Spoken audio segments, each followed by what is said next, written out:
সারা দেশে জমে উঠেছে নির্বাচনী প্রচারণা। ঠাকুরগাঁও ১ আসনের গড়েরা ইউনিয়নে বৃহস্পতিবার সকালে প্রচার চালিয়েছেন বিএনপি মহাসচিব মির্জা ফখরুল ইসলাম আলমগীর। এই সময় জামায়াতে ইসলামীকে মুক্তিযুদ্ধের সময়ের ভূমিকার জন্য ক্ষমা চাওয়ার আহ্বান জানান তিনি।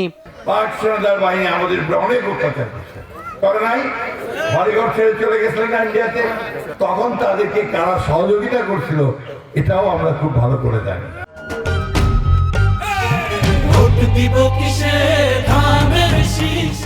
মাপ চাইছে এখন পর্যন্ত, ৭১ সালের জন্য মাপ চাই, মাপটা চান, বলে যে ভুল করছি এই সময়, তারপর জনগণের কাছে বলেন যে এবার আমাদেরকে কিছু ভোট দেন।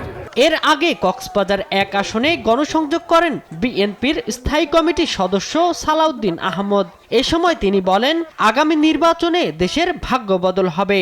আগামী 12 ফেব্রুয়ারি যে নির্বাচন হবে, এই নির্বাচন হচ্ছে বাংলাদেশের একটি ভাগ্য পরিবর্তনের নির্বাচন, বাংলাদেশের গণতান্ত্রিক শক্তিশালী রাষ্ট্র বিনির্মাণের নির্বাচন। সুতরাং এই নির্বাচনে আপনারা সকলে অংশগ্রহণ করবেন। এদিন চট্টগ্রাম ১১ আসনে গণসংযোগ করেছেন আমির খসরু মাহমুদ চৌধুরী। বলেন, যারা গণতান্ত্রিক ব্যবস্থায় বিশ্বাস করে না তারাই আজ গণতন্ত্রের কথা বলছে।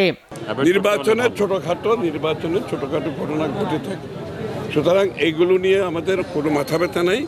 তবে বিএনপির পক্ষ থেকে আমি তো আগেই বলেছি, আমরা রাজনৈতিক সংস্কৃতিতে পরিবর্তন চাই, সহনশীলতা চাই, পরস্পরের প্রতি সম্মানবোধ চাই এবং শান্তি চাই। ব্রাহ্মণবাড়িয়া ৪ আসনে নির্বাচনী প্রচারণাকালে ভোটারদের নানা সমস্যা ও প্রত্যাশার কথা শুনেন বিএনপি প্রার্থী মুশফিকুর রহমান। আমি যেখানে যাচ্ছি সেখানেই মানুষের অভূতপূর্ব সাড়া পাচ্ছি।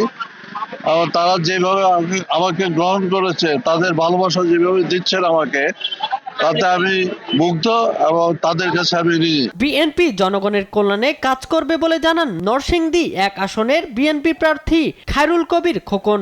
বান্দরবানে প্রচারণায় সরব ধানের শীষের প্রার্থী শাসিংপ্রু জেরি।